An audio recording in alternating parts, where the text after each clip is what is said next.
Hello everyone, hopefully the microphone's working now. If you can hear me, can you let me know through the comments please?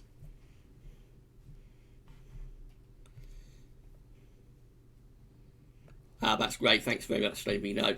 Yeah, just as I started, just as I was going to start the live stream, I started up Streamlabs. It did some sort of update with around 5 minutes. With around 5 minutes to go before I started the live stream, so I could have done without that. It's been a little bit manic here for the past 10 minutes. Sorry about that. So again, it's just the matter that Google has pulled the plug on Google Hangouts, what we've all been used to using to live stream for the past years and years, and all of a sudden back in the summer they decided it was time to get rid of it, and so we've got to just keep persevering with new software and trying to work out the best way of streaming. So anyway, that little crisis is averted. Good afternoon, good evening to all of you. I think it's still afternoon, really 5 o'clock in September, but in a couple of months' time, 5 o'clock it'll be good evening, won't it? So thanks so much for tuning in to all of you. For anything else, I'm going to say a big thank you to Savvy, who has given me a lot of advice about using Streamlabs. So big thank you to Savvy for doing that. Thanks for all the advice, and as I say, hopefully we'll be able to bring you more regular streams as we get used to using the software. So winter update number 1 was released today. What did we think to it? I hope you all enjoyed winter update number 1. Certainly it finished off on a relatively interesting note. I thought the final 20-25 minutes set us up for quite an interesting season of winter updates. I think those final the final 20 minutes with the analogs, looking at what do we look at with the analogs in the final 20 minutes? So we looked at. Sorry, that little crisis with the Streamlabs software has really thrown me, so I'm going to get yourself back into gear a little bit. So, the final 20 minutes of the winter update, we looked at the NAO in June, of course, and in May, and the very negative NAO that we had in the month of May. If you are with us this afternoon, then please give us a thumbs up on the video and let us know that you're enjoying this live stream. So we're going to be here for around half an hour or so just to take a few questions and that kind of thing. I'm going to be busy writing up the written version of the winter update this evening, so I'll be pretty busy doing that this evening, so I haven't got all that long. When I said I do live streams with winter updates, I don't think I really thought through how busy I tend to be on a Sunday, to be honest. But anyway, we'll get round that, and I'll be here for around half an hour or so, take a few of your questions. Already had one question in from Mark Kanish. So Mark was asking whether, with the warmer than average sea surface temperature anomalies that we have to the south of Greenland, whether with those sea surface temperature anomalies, whether we would manage to pull off perhaps a colder winter. And all we can say with that, Mark, is that it is possible that we could do. We know when the sea surface temperature anomalies are warmer than average to the south of Greenland, that we can start getting some, the chance anyway of northern blocking. It's not a guarantee to anything because there are so many other factors that come into play, but certainly it's one of the things that we know tends to be associated with higher latitude blocking. I'm just going to go through some of the chat questions and go through some of the live chat and see who's in with us today at the moment. So we've got Ibby asking what's going on, Gav. Well, I'm doing a live stream here, Ibby, and it's all been a little bit frantic, a little bit fraught with this Streamlabs software, but calming things down a little bit now. Shira is with us. Good afternoon, Shira. Hope you're enjoying the live stream and hope you enjoyed the winter update. We've also got MSC Michael with us. Good afternoon, Gav. And everyone, we've got Iceman with us saying hello, Gav. Siren is with us as well. Hi Siren, good afternoon. Hope you're enjoying this live stream. Hope you enjoyed Winter Update. Mark Johnson, Paul James, and Savvy are all with us. So hi guys, hope you're enjoying the live stream and hope you enjoyed the first Winter Update that we released earlier on today. Solar Phoenix is with us, and so is Random YouTube viewer. So hi both, hope you're enjoying the live stream and hope you enjoy Winter Update. Paul Lemke is asking a question. So hi Gav, I have a question for you. Does a negative NAO also increase the possibility of a colder winter in Portugal? Thanks. So for Portugal, a negative NAO would tend to be associated with more of a southerly tracking type jet stream, and for Portugal I suppose temperatures would be depressed, but the main thing for sort of southern Europe would be an increase in rainfall. You would lose the influence some degree of the Azores high, and you would tend to associate a negative NAO for Spain, Portugal and through Mediterranean. You tend to associate that with an increase of probably raininess and also an increase of storminess as the storm track kind of shifts south into southern parts of Europe. So probably it would increase the risk of rainfall. Let's have a look at a few more. So Harbour is with us. Hi Harvey, I hope you're enjoying the live stream, and also got Alpha SB with us. So good evening to Alfie. Carry on down through some of the comments. We've got Adam Blunsdon with us. So hi Adam, hope you're enjoying the live stream this afternoon. People confirming that they can in fact hear us. MSC Michael saying what a beast Dorian is. Yeah, that's true. So Dorian has gone up to category 5 now. If anybody wasn't aware, Hurricane Dorian is now a category 5 hurricane, as strong as it can get. I believe it's giving sustained maximum winds of 160, 170 miles an hour. I believe there's gusts going over 200 miles an hour in parts of the Bahamas as we speak. It must be very, very scary, very frightening for those people, and this storm is menacing.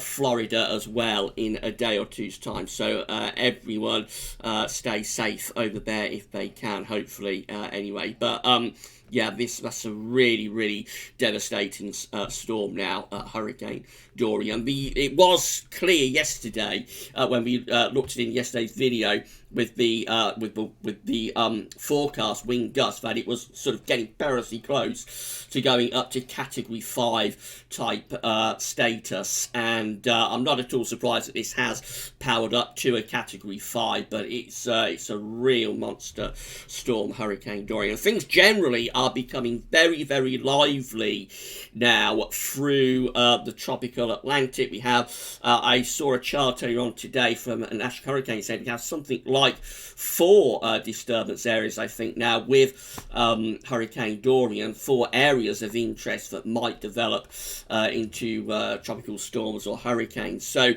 did a video a couple of weeks ago where I said that by the end of August, beginning of September, we're likely to see the tropics really beginning to get itself going. Like see this hurricane season taking off, and that is indeed what has happened. Please give us a thumbs up and smash the like button if you are enjoying this live stream. Let's carry on down. So small people confirming that it is indeed working with the microphone now. So thanks guys, thanks for letting me know that that's working. Simon saying Google's made some questionable decisions. Well, it's up to them, Simon. We have to work around it. They provide the platform with YouTube and all of their other various programs that they do, and if they decide that it's time to pull the plug on something, then that's it. We just have to work around it. I'm hoping that at some point Google and YouTube will probably come up with some other means of live streaming without having to use outside software. But whether they do or not, I'm not sure. I have been wondering whether this could be related to the Article 13 situation, with Article 13 and the new copyright laws. Maybe there's a connection there, and Google have felt that it's too risky now to have their own live streaming product within YouTube. I'm not sure what the reason was, but whatever it is, we have to work around it. Hopefully, we've got Streamlabs working okay for you this evening.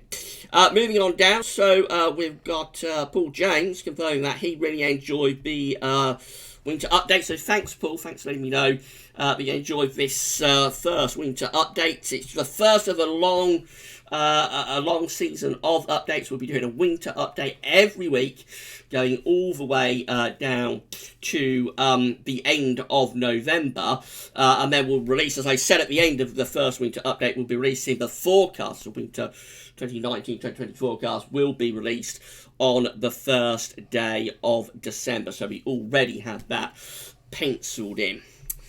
So Mark Kanish, we answered Mark's question there, so thanks for sending that question through earlier on, Mark, and I'll carry on down through the chat. City Andy, afternoon Gavin, great first winter update. Afternoon Andy, please that you enjoyed the winter update, my friend. Hope you enjoy this live stream as well. We've got Wesley Fisher. Will the warmer weather come back? So yeah, it has turned pretty chilly, hasn't it, Wesley? That's true. So it feels like it's an autumnal start to autumn, which that doesn't happen all the time, actually. Early September tends to be quite a warm time of the year. There's no sign of returning to anything particularly warm either in the next week or two. So it looks like the first half of September could be coming out a little bit cooler out. So I was going to put on the screen capture and maybe go through a couple of models, but the display with Streamlabs, as it's done this update, has all changed around. So I think I'll leave the screen capture off today and just talk through microphone, answer your questions. I'm going to get up and running to the new layout of the Streamlabs. I hope they don't update the software too often, because it will start getting a little bit confusing if they're always updating the layout, I have to say. But I'll get round that, and we'll get the screen catch on probably when we do the next live stream, which I would have thought was going to be next week or maybe in a couple of weeks' time. Michael Dunn is with us, so Michael is saying hi to everyone in the chat. So hi, Michael, thanks for joining us on this Sunday afternoon. So the evening, EML Recordings is with us as well, saying hello to all of us. So hi, EML Recordings, hope you enjoyed the winter update, hope you're enjoying the live stream. So we've got Adam Blunden. Guys, I got worried about ex-hurricane is heading towards UK. So I don't think there's anything to worry about there. It's just going to get caught up in the jet stream towards the end of the week and into the weekend. We'll get steered as an area of low pressure towards the UK, but we're not going to be getting a hurricane. Famous last words. I hope that's not going to be a Michael Fish moment. But we're not going to get Dorian in all of the fury. We'll just get the remnants of it as an area of low pressure. It's nothing particularly out of the ordinary. We do get several of these depressions that are the sort of remains of ex-hurricanes and tropical storms. Of course, they did have this situation a couple of years ago. I think it was Ophelia, wasn't it? Remains of Hurricane Ophelia that gave us those very bizarre sort of red-orange skies in the middle of October. I think it's around the 15th, 16th of October. And it did turn extremely warm as well. It's very, very odd weather. So that was a bit exceptional, though. Generally, we just tend to get areas of low pressure giving classic autumnal wet and windy conditions. Please give us a thumbs up and smash the like button if you're enjoying the live stream this afternoon. MSC Michael, I predict a very active autumn-winter season regarding storms. We are well overdue a windstorm across England and Wales. It's possible that we could have a stormy winter, Michael. I'm not sure it's particularly one of the things that we would associate with solar minimum. So there's an association that we have high levels of solar activity. You tend to sort of niggle and pep up the jet stream a little bit. And so stormier winters tend to be associated more around solar maximum. When we think of the last solar maximum, for example, back in 2014, the winter of 2013-14 was a solar maximum, was a solar maximum winter, obviously, so it's very, very wet and stormy. So a stormy winter wouldn't necessarily be what you would expect around solar minimum, but then again, at any point, we can get a mild, wet, windy, stormy winter. So although around solar minimum, you would tend to expect that the winter would be colder and more blocked and less stormy, that's only what you would tend to expect, and it doesn't guarantee that we won't have a stormy winter. So maybe it'll be a case of bang down the hatches as we go through to the end of the year. We'll have to wait and see what happens there. Aaron Smith is saying, I'm sure the majority of us enjoyed winter update this morning. So yeah, thanks, Aaron. I hope everybody enjoyed the winter update. It takes a lot of work to get those winter updates together, but I think the more extended videos are some of the more special things that we do with Gazwovids, because it's unique content, and I'm not sure anybody else really does the sort of winter updates that we do at Gazwovids. So I just hope everybody enjoyed the first winter updates, and I think certainly the final 20 minutes of it really took winter updates off, if you like. They've taken off now after those analogues that we showed you in the final 20 minutes, with winters following very negative NAOs during the month of May. Richard, 61, is with us. So hi, Richard, and he's asking, the winter analogues are negative AMO greater than -1 produce a lot of northern blocking, coupled with solar minimum, which also tends to favour northern blocking. Looks like a blocked and cold winter. So, Richard, I think that certainly, I mean, it's very difficult to say what's driving what. So it could be because we're at solar minimum, that is what's driving the NAO to go negative, driving the blocking, if you like, that we had in the Arctic and in the Atlantic through May, as we saw with the negative number that we had for the NAO during the month of May. It carried on into June and into July as well. It could be that may happen because of the solar situation. In fact, we're at solar minimum. We know there's an increase in northern blocking when you're at solar minimum. But there are all of the other factors going on as well. One interesting point is that we had a very strange year with the stratosphere last winter. So we had that sudden stratospheric warming at the end of December, around Christmas last winter.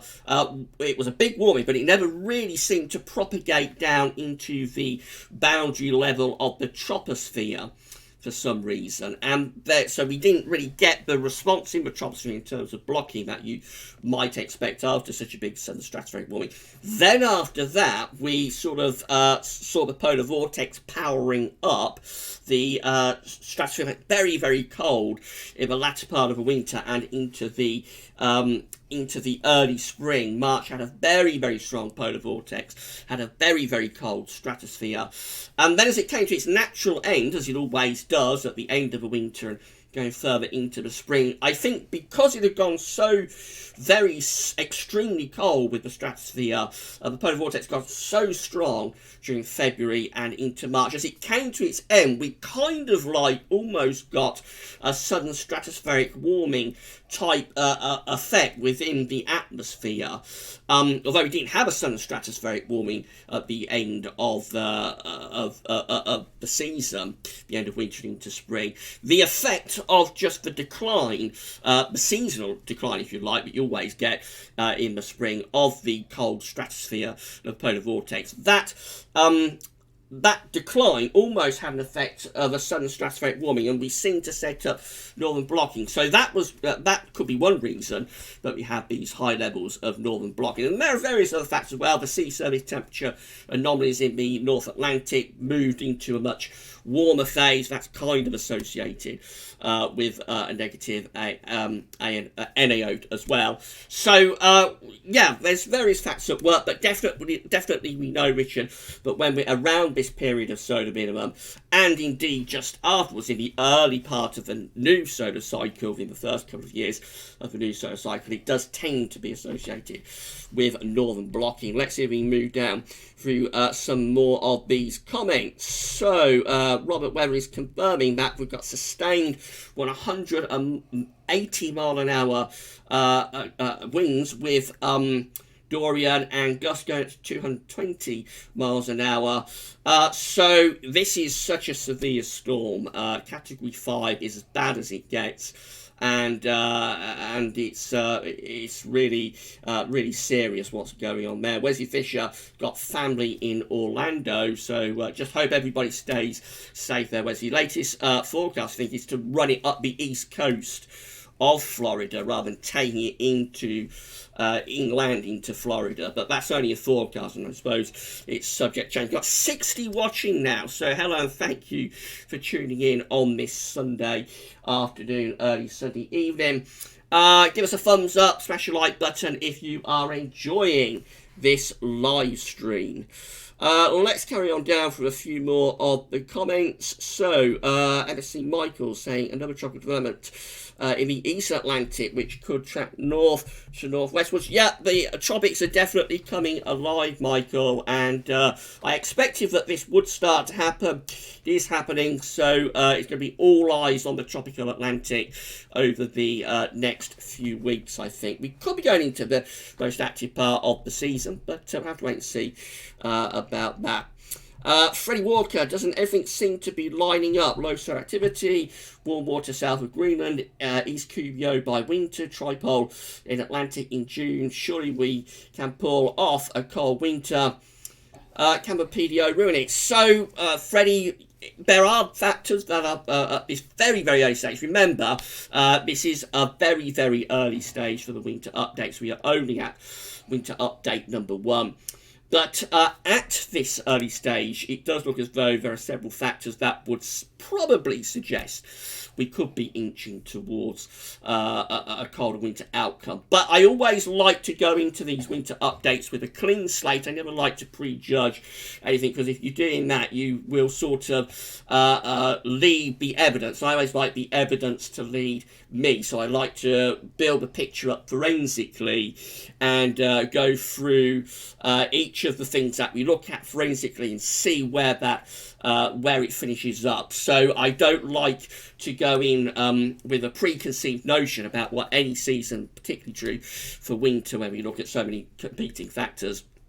I don't like to go in with any preconceived notion. So we're very, very early on in the winter updates, and let's just see where we are by the time we get through to the end of November. But certainly at this very, very early stage, several of these great drivers of the weather, like the Cubio, like solar activity, like Atlantic sea surface temperatures, anomalies, they do look quite interesting. Let's just put it that way. So the Phoenix, how is it America get all these hurricanes? We get none. I know we are lucky. Well, we're so far north, so the storms are generated by the warm sea surface temperatures that you have through the tropical Atlantic, and by instability that you get, particularly at this time of year where you have thunderstorms coming out of Africa and they develop into areas of low pressure, and then because there's so much energy available, those areas of low pressure generate into storms and hurricanes. We're just too far north. We don't have the warm sea surface temperatures to be able to sustain these areas of low pressure as tropical features. We're too far north, and we're too cold. That's the long and short of it. MSC Michael, September, the most active month for tropical development in the Atlantic. Yeah, that's true, although October can be pretty active as well, but this could be the peak of the hurricane season, as I say. We've got 67 people watching now. Can we get up to 70 people watching? That'd be really good if we could. 30 thumbs up as well, so smash the like button if you are enjoying the live stream. So we'll carry on down, and we'll see if we can come up with one or two more of your questions. As I say, I'm going to have to go off and do the written version of the first winter update. When I said I do these winter updates on a Sunday evening, I wasn't really thinking about how busy I am on a Sunday, so won't be able to. We're up to 70 people watching now, so thank you so much for tuning in on your Sunday afternoon, Sunday evening. Thanks so much, and hope you are enjoying the live stream. So yeah, I wasn't really thinking about how busy I am on a Sunday, but there we go. I'll carry on for a little while longer. I don't have to write up written version probably till around 6 o'clock, so I've got a little bit longer to be able to spend with you during this live stream. So we've got the Bovril saying, do you expect these milder winters to come to an end soon, Gav? So you just never know. You just never know with winters in the UK. As soon as you think that you've got it sorted out, something unexpected will happen. So when we flip from a long run of very mild winters through most of the late 1990s and into the early mid 2000s, and at the time, a lot of people thought that basically we wouldn't get any more cold winters again. Most people sort of given up on cold winters by the middle of the 2000s. And then, of course, we went into that run of cold winters from 2008-9 to 2012-2013. It was very unexpected, very surprising. Nobody had anticipated we would start getting a run of cold winters such as we had there. Including, of course, the very, very severe December to remember in 2010. So that caught everybody out, and that's just the kind of thing that happens with the weather, really. So you just never know what the weather's got in store, and as soon as you think that that you've got it sussed and you know where things are going, the weather will find a way of doing something to surprise you. So Paul James again confirming that sea surface temperature anomalies are not warm enough around the UK to sustain these storms and hurricanes. So that's what we said. We're just too far north to be able to sustain hurricanes and storms. So we'll carry on down into some more of the comments. So Mortal Whizboy is with us saying hi to all of us. So hi Mortal Whizboy, hope you're enjoying the live stream on this Sunday afternoon. Almost getting towards being able to say Sunday evening now, I think. So got Gemini saying, I think autumn has well and truly blown in. Yeah, it certainly feels autumnal out there today. First day of September, first day of autumn. And it does certainly feel pretty chilly out there, I think. So, as I say, it doesn't happen all that often. Very often, we'll tend to find that the beginning of September is a relatively warm period. And that was particularly true back in the late 1990s and the early 2000s. Excuse me. So, in that period, we tended to have a lot of the very warm early Septembers. Did actually get really hot in some of those years. I remember 2005 had a very, very hot first week to September.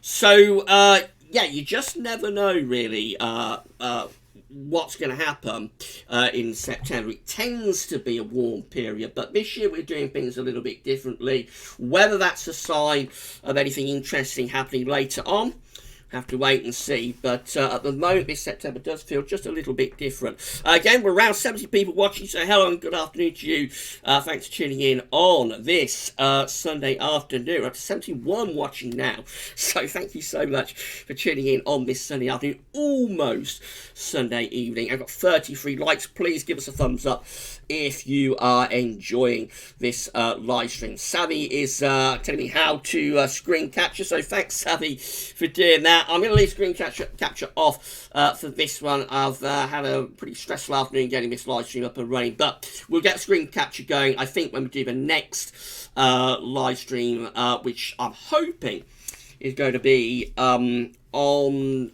Sunday next week when we do update number 2 with the winter updates. JP Romeo is reporting NHC have reported the strongest hurricane in recent history.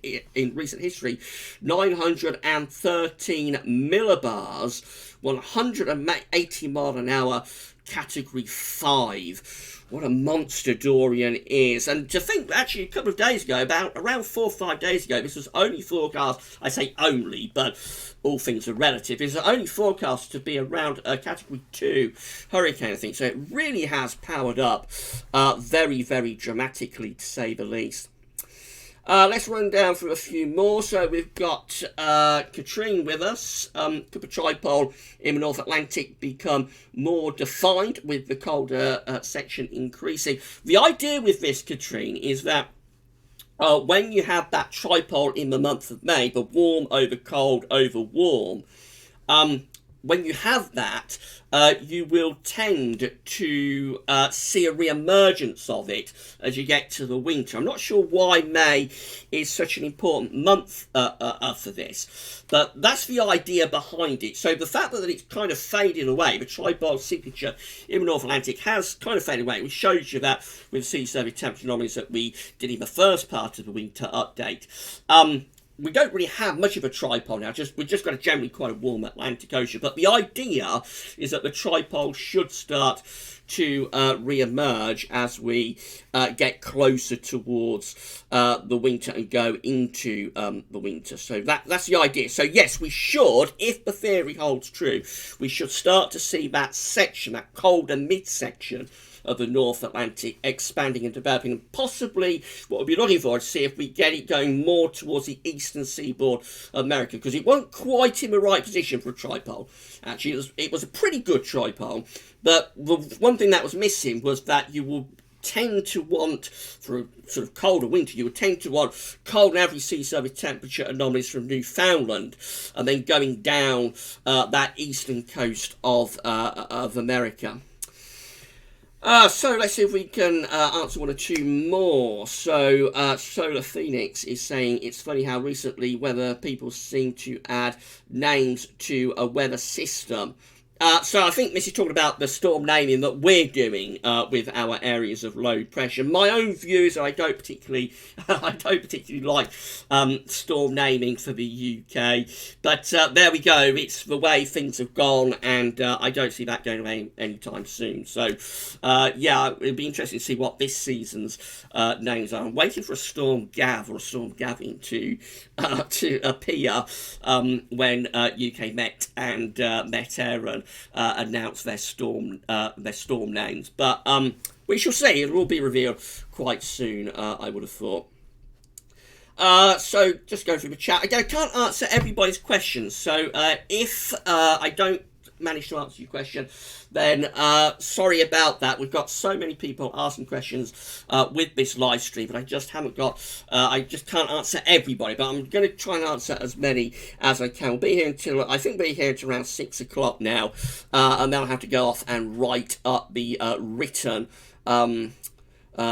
version of the first winter update. Citiani is saying there is a link between solar activity and volcanic activity. Yes, there seems to be, when you're weaker with solar activity, it seems like you get increases in volcanic activity. So that's true, Citiani. I think we talked about that in a Solar Sunday that we did a while back. F-Stats, what exactly is a grand solar minimum? So I'm not an expert on grand solar minimums, but I believe it's a protracted sort of period of weak solar activity. So I think that would tend to be associated with periods like the Dalton minimum, for example, when you have a protracted spell of weak solar activity over sort of multiple solar cycles. But again, I'm not an expert about grand solar minimum. I see people talking about grand solar minimum quite a lot, but it's not something that I'm particularly an expert on. Carry on down through the chat. So we see that Dagger is saying that it's a long period of weak solar activity. So yeah, that just what I was talking about, I think. Carry on down, see a few more of your comments. We've got 7 people watching with us now, so we're hovering around 70 mark, 37 likes. So please give us a thumbs up if you are enjoying this live stream, let us know with the like button. And there we go. We'll carry on down through the chat, see what else you're saying. So, let's have a look at one or two more. Solar Phoenix is saying Gav should be on the telly. Well, I'm not sure about that, Solar Phoenix. I'm very happy doing what I'm doing on YouTube. People have said over the years, why don't you go on BBC forecasting, for example? But to be honest, I've been very restricted in what I could do with that. I'd only be able to do regular forecasts for like today, tonight, tomorrow, maybe going to a week out. Whereas with Gaz Weathervids, I'm able to do so many various things. So I can do 5 day. I do the 5-day forecast, of course, and the week ahead forecast. So that's kind of like bread and butter forecasting. But then I can do the much more experimental things, such as Solar Sunday and what was just released today, the winter updates, where we really are pushing the envelope with these updates. And a lot of the stuff that we are talking about is very, very experimental, and it's sort of at the cutting edge of forecasting, if you like. I wouldn't be able to do any of that if I was on the telly. So I'm really perfectly happy with Gazworthies and with YouTube. But thanks so much for the lovely comments, my friend. Callum Evans is with us and saying hello, Gaz. So hi, Callum. Thanks for tuning in to our live stream on this Sunday evening. See if I can go for a few more. Carl H. Dorian central pressure has dropped 30 millibars in the last 2 hours. Peak gusts of 225 miles per hour recorded. Scary stuff. Yeah, it really is very, very severe storm, this, Callum. So it's pretty serious what's going on out there. So we've got one or two more, and so we've got a super chat coming. So Vaping with Vic has given us a super chat. Thanks so much, Vaping with Vic. That's very, very kind. Keep up the great videos, Gav. Thanks so much, Vaping with Vic, for giving us a super chat. That really is very kind. By the way, the idea with super chat is that your comment will stand out. So if there's something you want to ask that's particularly important and I miss it, then the way that you will get me to see it, definitely, because I'm just scrolling through the chat, and there's so many people asking questions, that I can't answer everybody's questions. I'm doing as many as I can, but your comment will stand out if you super chat. Of course, you don't have to do that, and I do try and answer as many as I can. But when we get busier, perhaps if we do live streams for a snow event or something like that, then you may need to super chat if you are really, if you really want your question to be answered, because we'll get so many coming in if we're doing something like a live stream for snow that I just won't be able to answer everybody. Math Mikey is saying it seems to be 1 or 2 winters delay after solar minimum for the real car, for example, 2009 and December 2010. So yeah, it tends to be the early part of the new solar cycle, whether it's as a result of the solar minimum, though, so there's a little bit of a time delay on being able to get the blocking response within the atmosphere. I'm not sure, but it always seems to be those first 1, 2, 3 winters of the new solar cycle that have the greatest chance of being cold. So, I mean, you do sometimes get cold winters with the solar minimum winter. That has happened in the past, and we'll talk about this in the winter updates, of course, when we get to the solar special, when we do the winter update that focuses with the reanalysis and with the analogues on solar activity. We'll talk about this much more then. But you can get cold winters when you're at the solar minimum winter, but the greatest chance, it's kind of like loading a dice, doesn't guarantee if you've got the greatest chance, is just after solar minimum in the beginning of the new solar cycle. We've still got around 68 people watching, so we're hovering around the 70 watching mark. I think that's pretty good, considering I haven't given this a great deal of publicity, because I wasn't entirely certain I'd be able to get Streamlabs working. So I think 70 with not all that much publicity is pretty good. So thanks so much to all of you for tuning in on this sunny afternoon, sunny evening. I'll hang around for another 10 minutes or so, and then we'll have to end the stream because I'll have to go off and write up the written version, the written summary of the first winter update. So carrying on down through the chat, we've got Demented Gravedigger is saying, in the late 70s, early 80s, people were on about the Gulf Stream closing down and we would freeze. What happened to that? Yeah, there was a very famous scare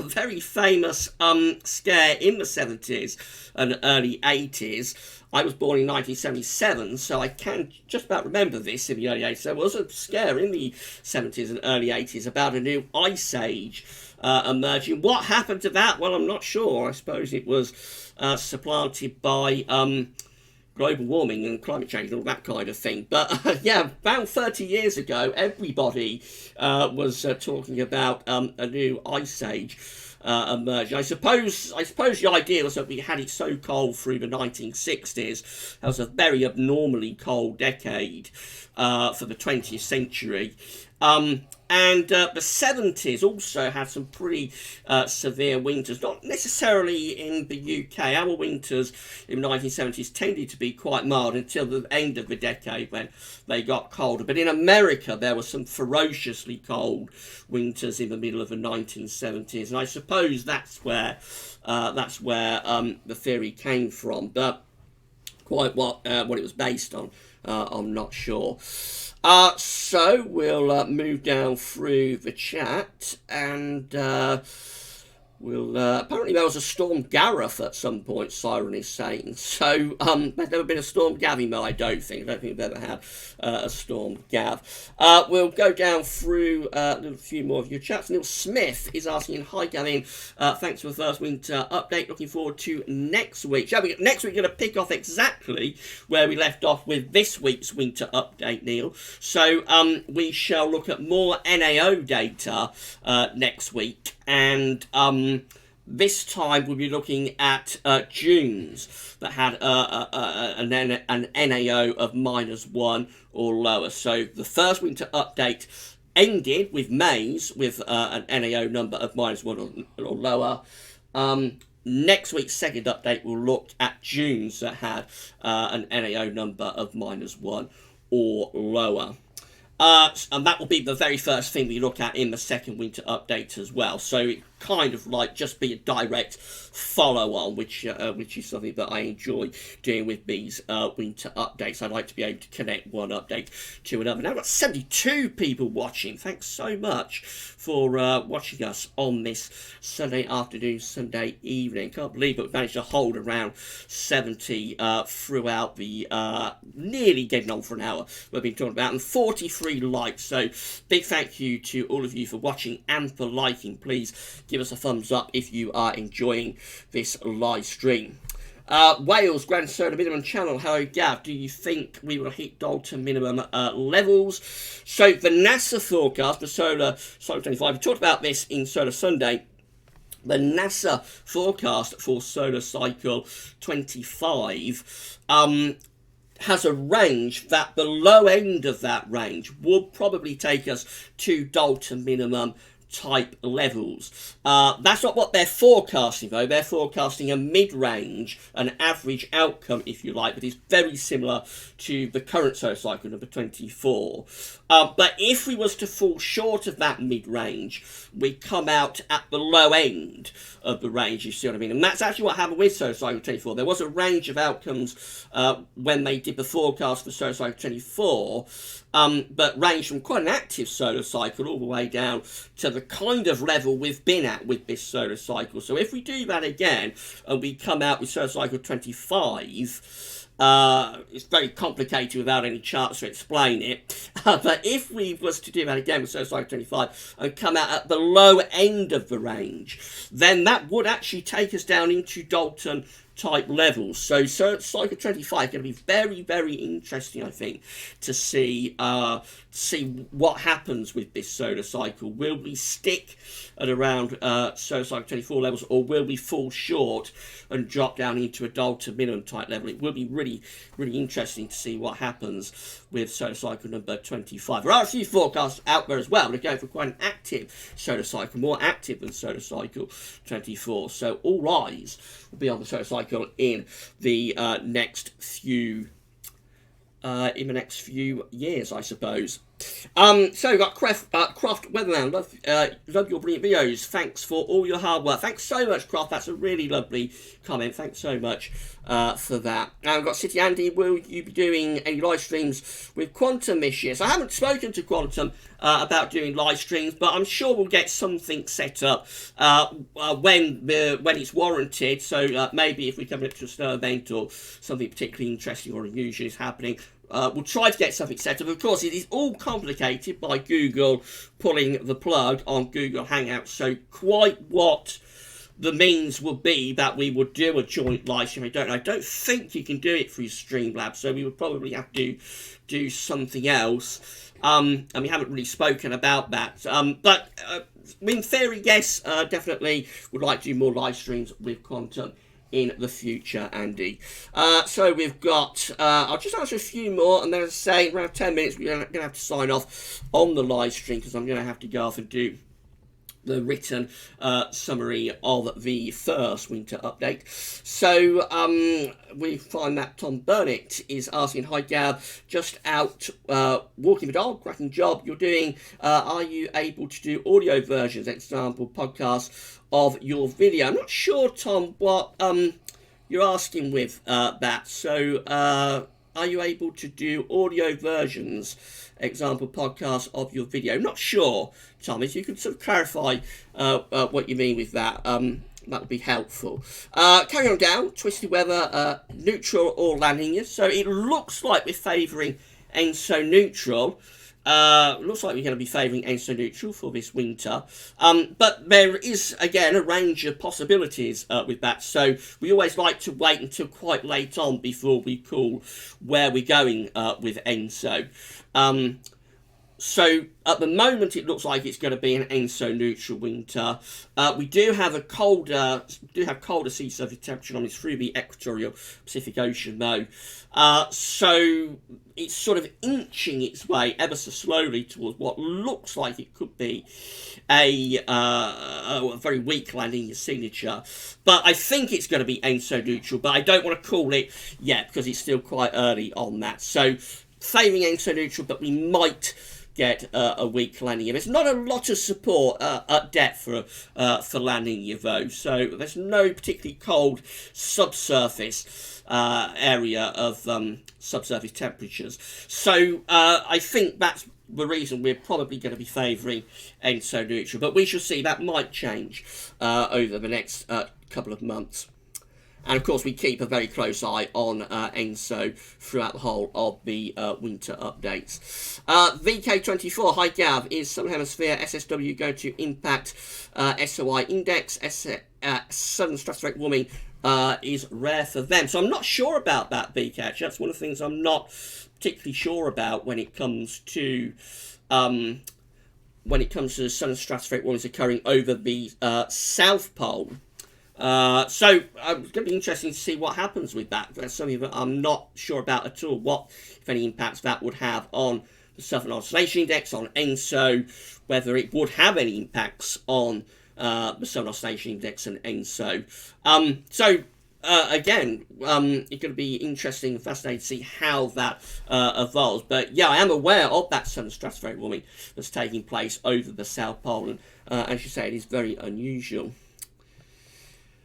So let's see if we can have a look at one or two more. So JPDP9 is asking, what are your thoughts on the Beaufort Gyre's failure to release from the Arctic for the last 20 years, and when it does release, how will it affect the North Atlantic Ocean temperatures? I'm not sure about that either, JP, so that's something that I have absolutely no idea about. So when I don't know something, it's important to be honest and to say, that that's a question that I have absolutely no idea about.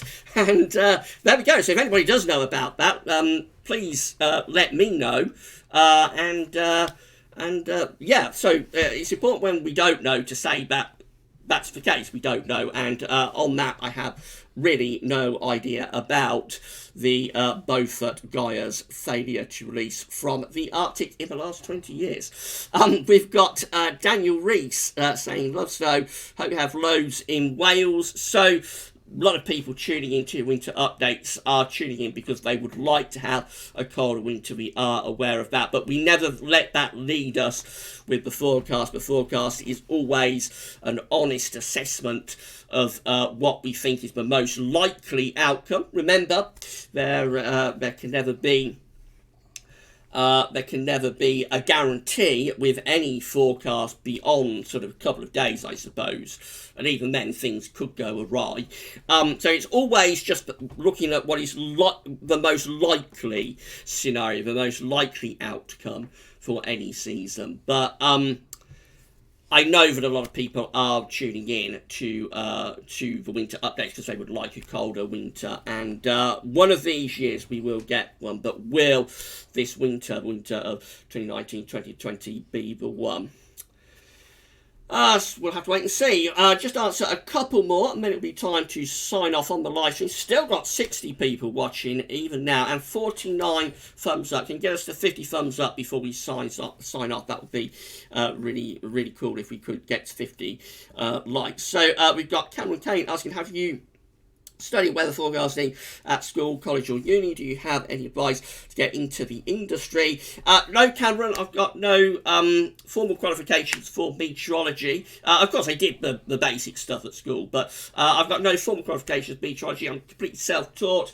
I started out actually just watching BBC forecasts. And that's how I sort of learnt, really, with particularly years ago they used to have a late night forecast on BBC Two at 5 to midnight called Weather View, and they went in depth. Into why the weather was doing what it was doing. So that's where I started off at, and then got online, started studying the charts. It takes a long time to be able to sort of reach a required level to be able to do the things that we're doing on Gauss weather. It's not something that you would be able to just start doing without any sort of experience. Just keep watching the professionals, keep watching the UK Met Office, keep watching the charts. The forums are a good place to learn. I know a lot of people have stepped away from the forums over the years and gone on to social media, gone on to Twitter, gone on to Facebook, but there are still some very active and informative forums out there. There's the Weather Outlook, there's Next Weather. When they aren't getting things aren't getting irate over debates about cold weather and snow on those forums, they are actually very useful places to be able to learn about the weather. So just takes time, but keep watching the charts. Keep watching the UK Met, keep watching the BBC, although the BBC do not show the sort of synoptic in-depth stuff that they used to years ago, but still it's useful to have a look at BBC forecasts, I think, and eventually your knowledge and information of why the weather is doing what it's doing will increase, and that's what I can say, really. Just carry on. So one or two more, and then we're going to sign off. So we have got VK saying 2019 is a weird summer. Yeah, it has been a very, very strange summer, hasn't it, VK? So what an unusual summer it's been. We've had extreme heat, particularly late in July. Got extraordinarily hot, really, over just a day or so.